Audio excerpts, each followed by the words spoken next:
사랑과 은혜가 충만하신 거룩하신 하나님 아버지 감사합니다. 주님의 큰 능력과 은혜로 저희가 구원함을 얻고 이제 주님 나라 들어가서 할 수 있는 귀한 소망도 갖게 되었습니다. 주님께서 우리에게 주신 그 사랑을 이제 나타내기고 또 주님 안에서 살아가는 그것이 무엇인가를 더 생각하며 주님의 은혜를 무엇으로 보답할 거는 귀한 사명감으로 또 살아가게 됩니다. 주님 만나는 그날까지 늘 주님의 주시는 또 소명과 은혜로서 살아가기를 간절히 원합니다. 또한 이 자리에 교사의 직분으로 같이 또 교제하고자 합니다. 참여한 모든 분들에게 이제 가르치는 자의 입장에서 어떤 모습으로 또 신앙생활을 해야 할 것인가 또 생각해 보고자 합니다. 우리의 자세를 먼저 보고 또 나 자신을 돌아보며 자신을 확인하고 그리고 이제 같이 배울 그분들의 그 모습도 우리 서로 생각하면서 또 그러한 자세로서 오늘 같이 교제하고자 하니 도와주시옵소서. 주의 능력과 은혜가 이 귀한 자리에도 같이 하기를 간절히 원하며 저희를 사랑하시는 주 예수님 이름으로 기도드립니다. 아멘. 성경 찾아보겠습니다. 디모데 전서 1장 디모데 전서 1장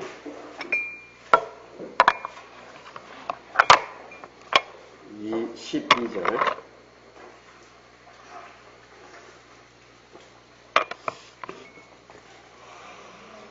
디모데전서 1장 12절 같이 한번 찾았으면 읽어볼까요? 나를 능하게 하신 그리스도 예수 우리 주께 내가 감사함은 나를 충성되이 여겨 내게 직분을 맡기시니. 오늘 시작하는 말씀으로 디모데전서 1장 12절을 같이 찾아봤습니다.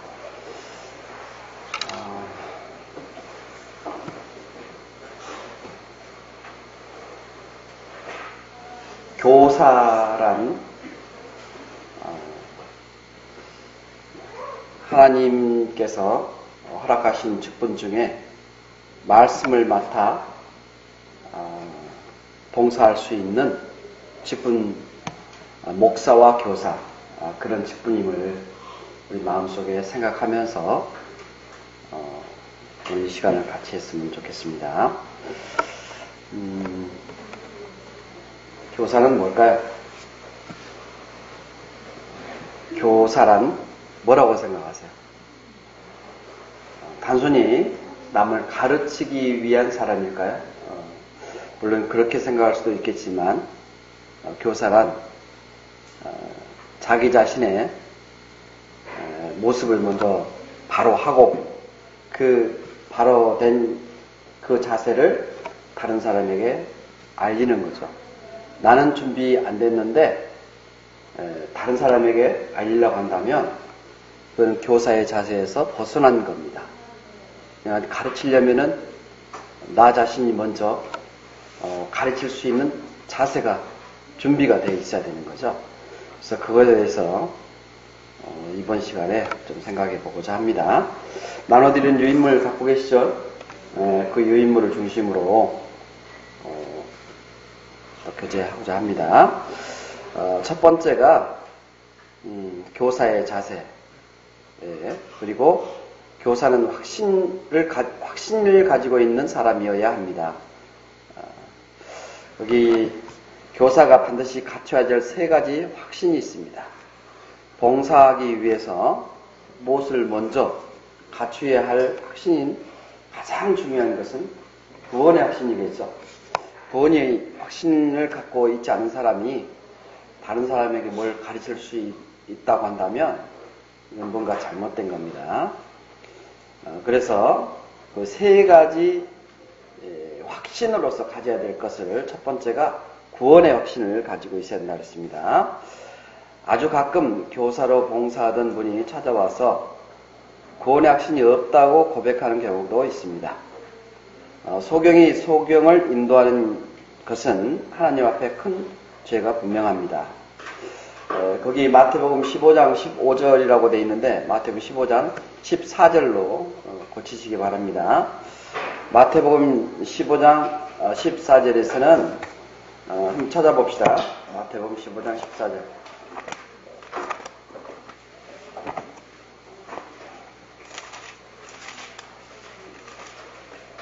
(15장 14절) 그냥 두어라.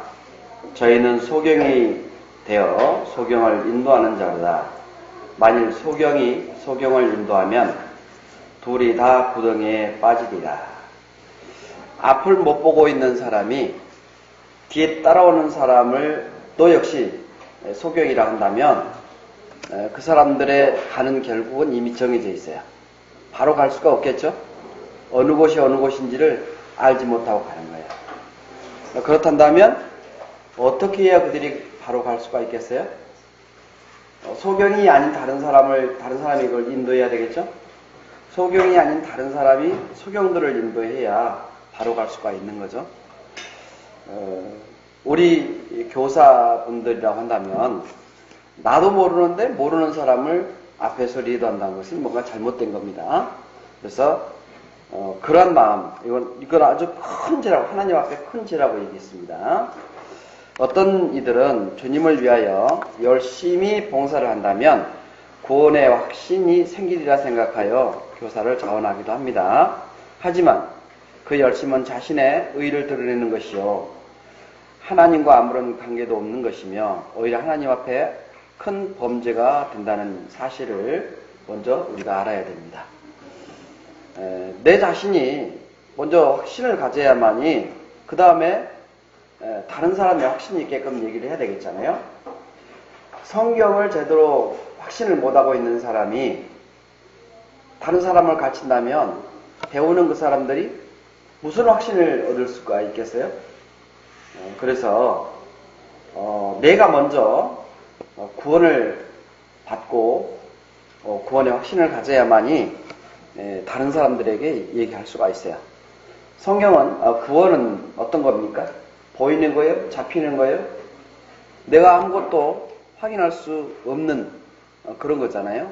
근데 단 한 가지, 말씀으로 나에게 주신 것이기 때문에 그 말씀에 확신을 갖게 되는 거잖아요. 말씀이 확신을 갖게 된다는 얘기는 그 전에 이미 사실로 이루어진 그 모든 것이 말씀이었기 때문에 사실로 이루어진 말씀이 나의 모든 영혼을 확신을 가질 수 있도록 증거해 주시기 때문에 내가 그 말씀을 믿을 수가 있게 되는 거죠. 그러니까 말씀에 확신이 없는 사람이 다른 사람을 말씀으로 가르친다면 이건 어불성설이에요. 내 자신이 말씀에 확신을 가져야 됩니다. 그러니까 성경을 읽다 보면은 성경에는 많은 스스로가 이거는 내가 잘 모르겠고 또 의문시되는 그런 내용들이 있는 겁니다. 그럴 때 나는 그 다른 가르침을 받는 사람들에게 그 얘기를 어떻게 전달해 줄 수가 있겠어요? 그러니까 그것을 먼저 연구하고 확인하고 배워서 그 내용에 확신을 갖고 그 다음에 알려주시는 것. 그것이 교사로서의 자세가 될 겁니다. 그래서 구원의 확신은 첫 번째, 내 죄를 주님이 담당하셨다는 것을 확신해야 됩니다. 핏값으로 나를 사셨다는 것을 확신해야 됩니다. 내 안에 그리스도께서 사신 것에 대한 확신이 있어야 됩니다. 내 안에서 살아계신 주님이 계시고 그리고 나를 핏값으로 사가셨기 때문에 나는 그의 종이라는 것이 내 마음에 확인이 돼야 되는 거고 그리고 내 더러운 죄가 주님의 말씀에 의해서 영원히 용서됐음을 내가 믿었을 때 그리고 그 말씀으로 얘기를 전해줄 수가 있는 거잖아요. 성경 전체는 피로 다 돼 있다고 그랬죠? 성경 전체는 다 피예요. 피. 구약의 피는 짐승이었고 신약의 피는 예수님의 피잖아요. 그러니까 신약, 구약, 성경 전체의 주 내용은 전부 다 피입니다. 그래서 이 피에 대한 확신이 내 안에 없을 때 그 피를 제대로 전달할 수가 있겠어요? 없습니다. 그래서 우리가 가르치는 내용도 역시 피에 대한 내용이에요. 그래서 그것이 내 안에 확신을 가져야 됩니다. 두 번째가 교사가 가져야 될 확신은 소망에 대한 확신입니다. 우리는 소망의 확신이 있기 때문에 봉사를 할 때 힘든 것들을 이겨낼 수 있습니다. 소망이 없다면 조그마한 어려움이 있어도 쉽게 포기하고 넘어질 것입니다. 소망이 확실할 때 어떠한 어려움이 있더라도 극복할 수 있으며 낙담하지 않고 끝까지 소명을 완수할 수 있을 것입니다. 이 소망이란 지금 현재 우리가 보고 듣고 하는 것이 소망이 아니죠. 소망은 어디 거냐면 여기에 있는 게 아니에요. 저 멀리 있는 거예요. 저 멀리 있는 것을 분명히 이루어질 것이라는 것이 내 안에 있을 때 그 소망이 되는 거잖아요. 우리의 소망이 이 땅의 소망이 아니죠. 이 땅의 꿈이 아니죠. 나의 꿈은 어디입니까? 저 하나님의 그 나라에 있는 것이, 또 내가 그곳에 살 것이 내 소망이죠. 우리는 이 세상에 마음을 두게 된다면 소망 있는 사람이라고 얘기할 수가 없어요. 그래서 우리는 뭐라고 하냐면 나그네요. 나그네 인생이라고 그러죠. 나그네 인생. 나그네 인생. 나그네란 지금 현재 있는 곳에 모든 것이 있는 게 아니에요. 어디가 있겠습니까? 나그네는 또 다른 별도의 목표 장소가 있는 거죠. 그래서 그 장소에 가면은 나의 꿈과 내가 생각해왔던 모든 것이 준비되어 있을 것이라는 이제 그러한 내 마음의 꿈이 있는 거잖아요. 그래서 그곳에 가서 분명히 존재하고 분명히 있음을 내 안에 먼저 믿어야 돼. 그래야 그 배우는 사람들에게 내 꿈을, 내가 가지고 있는 소망을 심어줄 수가 있는 거예요. 나도 소망이 없는데 다른 사람에게 소망을 심어줄 수가 없잖아요. 여러분들의 소망은 이 땅입니까? 아니면 주님이 계시는 그곳일까요? 이곳에서는 잠시 머무르는 곳이에요.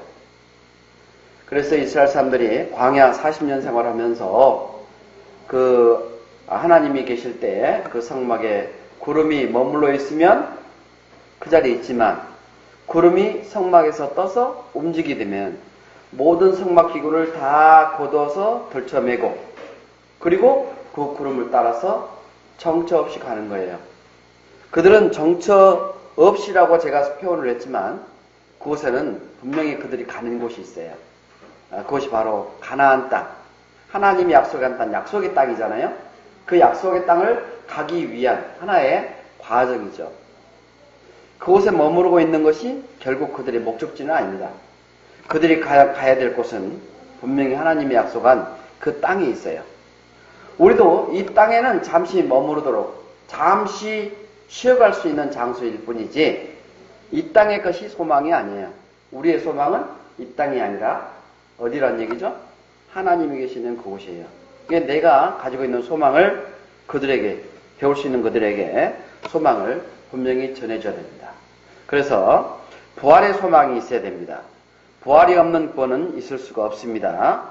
의의 면류관이 예비되어 있다는 사실을 확신해야 됩니다. 상 주시는 이심을 믿어야 됩니다. 이런 것이 내 안에 자리 잡고 있고 내 안에 확신을 갖고 있을 때 그들을 내가 가르칠 수가 있게 되는 거죠. 빌립보서 3장을 봅니다.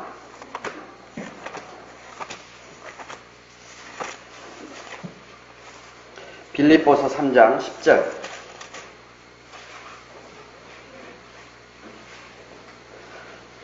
빌립보서 3장 10절부터 읽어 올립니다. 내가 그리스도와 그 부활의 권능과 그 고난의 참여함을 알려하여 그의 죽으심을 본받아 어찌하든지 죽은 자 가운데서 부활에 이르려 하노니 내가 이미 얻었다함도 아니요 온전히 이루었다함도 아니라 오직 내가 그리스도 예수께 잡힌 바 된 그것을 잡으려고 쫓아가노라. 형제들아, 나는 아직 내가 잡은 줄로 여기지 아니하고 오직 한 일, 즉 뒤에 있는 것은 잊어버리고 앞에 있는 것을 잡으려고 14절 읽어봅니다. 푯대를 향하여 그리스도 예수 안에서 하나님이 위에서 부르신 부름의 사명을 위하여 쫓아가느라. 푯대를 향하여. 사람이 가장 행복한 것은 어느 때가 가장 행복할까요? 나는 행복합니다 라고 얘기할 수 있는 때가 언제인 것 같아요? 나는 행복합니다 라는 얘기를 할 수 있는 것은 내가 목표를 설정해서 그 목표가 완성됐을 때 나는 행복할 수가 있어요. 푯대를 정해놓고 그 푯대가 이루어질 때 나는 행복할 수가 있어요. 그냥 무턱대고 가면은 행복이란 잡을 수가 없어요. 행복은 하나님이 우리에게 주시는 또 하나의 은사일 수도 있습니다.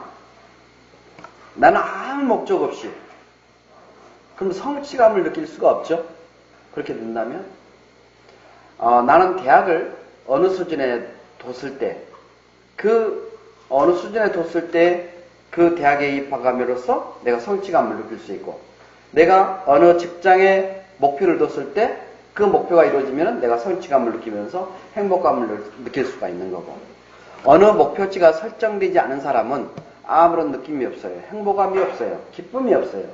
즐거움이란 푯대가 이루어졌을 때, 내 목표가 이루어졌을 때 행복감을 느낄 수가 있는 겁니다. 그래서 세상에는 모든 회사든지 학교든지 어느 단체든지 목표치를 설정해 두잖아요. 우리 그리스도인에게도 목표치가 있는 겁니다. 나의 목표는 어디입니까? 나의 목표는 영원한 천국이잖아요. 그 목표를 내가 달성하기 위해서 이 땅에서는 하나의 과정을 거쳐가는 것 뿐입니다. 그게 나의 영원한 그 비전을 두고서 그 비전을 쫓아가면서 내가 하나씩 이루어가는 거죠. 그 이루어가면서 내 행복함을 느끼고 그 행복감을 다른 사람에게도 알려주는 거예요. 내가 행복하지 않은데 다른 사람에게 그 행복함을 느낄 수가 있겠습니까? 전도를 해야 되겠어요. 전도를 하는데 내가 교회 생활에 행복함을 느끼지 못하고 있는데 다른 사람에게 그 교회에 와서 같이 성경을 배우고 하나님을 믿자고 한다면 내 얼굴은 항상 우거지상이고 기쁨도 즐거움도 없어요. 항상 불평과 불만투성이면서 그 사람이 교회에 가져간다면 그 교회에 갈 사람이 누가 있겠어요? 내가 행복하고 즐거울 때 다른 사람에게 내가 하나님의 말씀을 배우자고 하면, 그래, 당신이 믿는 하나님, 당신이 그렇게 즐거워하고 기뻐하는 모습을 보니까 나도 한번 믿어보고 싶고 알고 싶다 라고 얘기할 거예요. 그러니까 누구를 전도하려면은 먼저 내가 행복감을 느껴야 돼요. 내가 행복감을 느끼지 못하면 그 전도가 절대 될 수가 없어요. 푯대가 이루어져야 되는 거잖아요. 우리가 구원을 얻었기 때문에 구원 얻은 사람은 이제 하나씩 이루어가는 삶을 살아가잖아요. 그래서 그 즐거움을, 그 기쁨을, 그 행복감을 전하는 생활. 그래서 푯대를 향하여 그리스도 예수 안에서 하나님이 위에서 부르신 부름의 상을 위하여 쫓아갑니까? 쫓아갑니까? 앞으로 중1, 중2 여러분들 담임하실 건데 아닌가? 초등부만인가? 전체 다 하죠? 네. 이제 중1, 중2 내가 지난번에 어느 교구 청년 모임에서 그랬어요. 반응이 없으니까 꼭 중1, 중2 학생들 같습니다. 그랬어요. 왜 중1, 왜 중1, 중2라고 했을까요? 반응이 없어. 앞에서 얘기를 하면 얘기하시오. 나 들으려면 듣겠습니다. 관심이 그런데 뭐 즐거움이 있겠어요. 얼마나 정말 고생할 거다 내가 생각합니다. 저도 이제 그 교사 한 10여 년 정도 했습니다. 교사 생활 한 10여 년 정도 했었는데 그렇게 할 때 저는 다행히 중2는 안 받았어요. 상담교사를 주로 했었는데 상담하다 보면은 딱 그 만나는 친구들이 있어요. 중2. 역시 그래요. 요즘은 좀 내려왔대요. 중1로. 근데 그런 학생을 만났을 때 정말 내가 배울 수가 있어요. 아, 나는 저에게 어떻게 행복을, 기쁨을 전해줄 수 있을까? 연구하게 돼요. 연구합시다. 그래서 몇 가지 소망이라고 했습니까? 부활의 소망이 있어야 됩니다. 상급이 있다는 것을 소망을 가져야 됩니다. 의의 면류관이 준비되어 있음을 우리는 늘 확신을 가져야 한다고 그랬습니다. 이제 그런 마음. 지금 성경에 내가 이제 유인물을 제가 나눠드렸는데 그 안에는 많은 성경 구절들이 있어요. 이거 성경 구절 찾다 보면 시간이 나가버려요. 그러니까 많이 찾진 않을 겁니다. 집에서 이제 오늘 배웠다고 해서 딱 덮고 끝내지 말고 집에 가셨더라도 성경 구절 하나씩 찾아가면서 그 말씀을 옆에다 써가면서 야, 이런 말씀이구나. 그렇게 이 공부를 하시기 바랍니다. 그래서 옆에 보면 공백이 많아요. 공백이 많은 이유가 뭘까요? 역시 답이 없어. 공백이 많은 이유가 넓게 해서 시원시원하라고. 아니에요.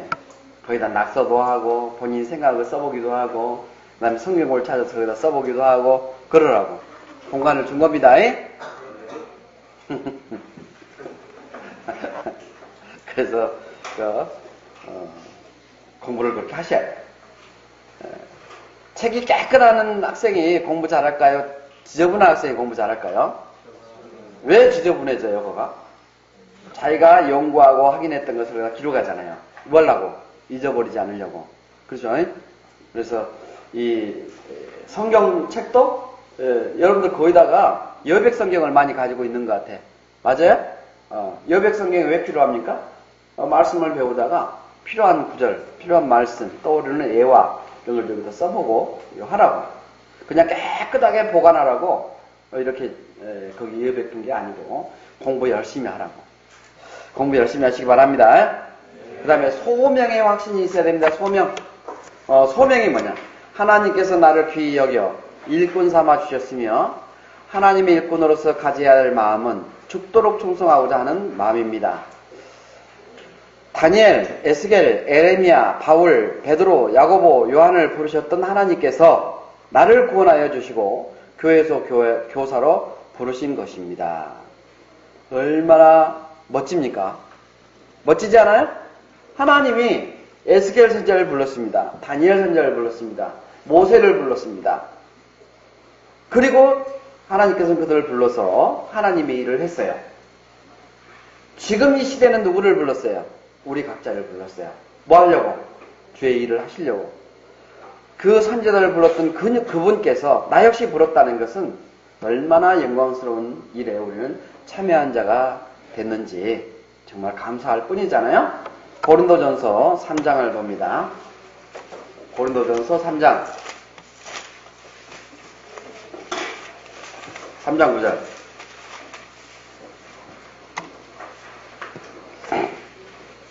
고린도전서 3장 9절 읽어봅시다. 우리는 하나님의 동역자들이요 너희는 하나님의 밭이요 하나님의 집이니라. 얼마나 멋있습니까? 하나님이 같이 거자고 살 집을 준비해 주셨고 그 집을 바로 나라는 거예요. 그러면 내 안에 누가 같이 계시다는 얘기냐? 하나님이 같이 계시겠다는 거예요. 기가 막히잖아요? 이런 놀라운 하나님이 우리를 불러주시고 나를 쓰시겠다는 겁니다. 감사하고 감사할 나름입니다. 고린도 후서 6장 1절입니다. 고린도 후서 6장 1절. 6장 1절만 읽어봅시다. 우리가 하나님과 함께 일하는 자로서 너희를 권하노니 하나님의 은혜를 헛되이 받지 말라.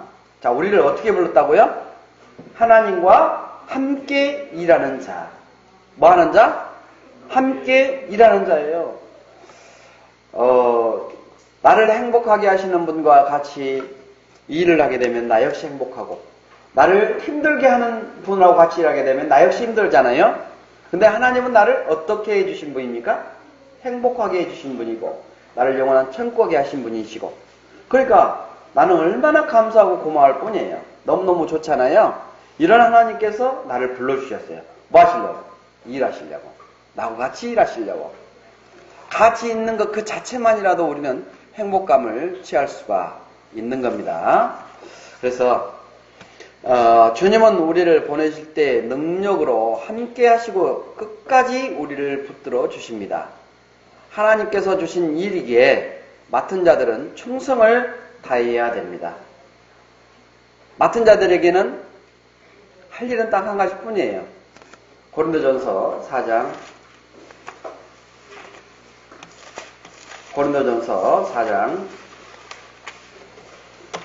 2절 고린도전서 4장 2절 읽어봅시다. 그리고 맡은 자들에게 구할 것은 충성이니라. 뭐라고 그랬습니까? 충성. 맡겨진 자들에게는 충성밖에 없어요. 누구에게 충성을 내야 되나요? 나를 구원해 주신 주님께 충성을 다해야 되는 거예요. 맡겨진 자들에게 구할 것은 충성이라고 했기에 이제 우리에게 맡겨진 그 일을 이제 하는 것은 단 하나. 충성입니다. 충자가 한문으로는 어떻게 기록되어 있어요? 네? 한문으로는 어떻게 되어 있어요?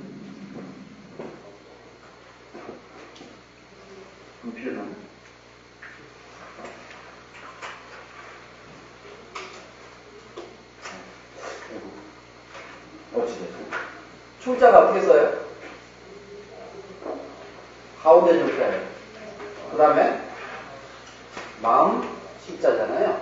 그죠? 네. 이게 충자잖아요. 충자. 이거 어디에요? 마음의 중심. 마음의 중심을 두고 성심성의를 다하는 거예요. 마음의 한가운데 죄의 일을 할 수 있도록 내 마음에 이 맡긴 그 마음을 딱 두고 있어야 되는 거예요. 마음의 한 중심에는 하나님이 나를 사용하시구나.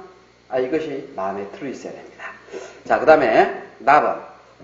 교사는 바르고 풍성한 성경의 지식을 소유한 사람이어야 합니다. 상당히 진도가 느려서 진도를 좀 빼겠습니다. 교회 안에는 여러 봉서 부사가 있습니다. 그 중에 말씀을 가르치는 봉사는 목사와 교사입니다. 그 직책을 성공적으로 수행하기 위해서는 열심히 성경 연구를 하고 깊이 상고해야 합니다. 전하는 자가 성경을 바르고 풍성하게 알아야 다른 사람들을 올바르고 능력 있게 지도할 수 있다는 것도 알아야 합니다. 그러기 위해서는 먼저 말씀을 잘 듣고 배우는 일이 우선되어야 합니다. 학자의 혀도 필요하지만 학자의 귀가 우선되어야 합니다. 말보다는 뭐가 더 중요하다는 얘기죠? 듣는 것이 훨씬 더 중요하다. 이사야 50장을 봅시다.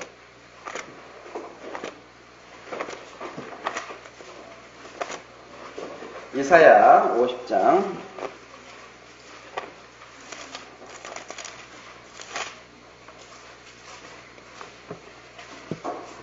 4절 이사야 40장 4절 5절 주 여호와께서 학자의 혀를 내게 주사 나로 곰핍한 자를 말로 어떻게 도와줄 줄을 알게 하시고 아침마다 깨우치시되 나의 귀를 깨우치사 학자같이 알아듣게 하시도다. 주 여호와께서 나의 귀를 열으셨으므로. 나의 귀를 열으셨다. 학자의 혀도 중요하지만 더 중요한 것은 뭐가 더 중요하다 그랬죠? 학자의 귀가. 학자의 귀라는 것은 하나라도 빠치고 하는 걸까요? 다 챙기는 걸까요? 다 챙기는 거예요. 뭐든지. 그래서 학자의 귀. 학자는 어떤 거냐면 연구하고 그것을 또 가르치는 자들이 학자잖아요. 학자는 혼자만 배우기 위해서가 아니라 내가 연구해서 다른 사람에게 알리는 일을 하는 사람들이 학자입니다. 우리도 교사라고 얘기할 수도 있겠지만 하나님께서는 우리 역시 그 학자와 같은 그런 마음을 주신 겁니다.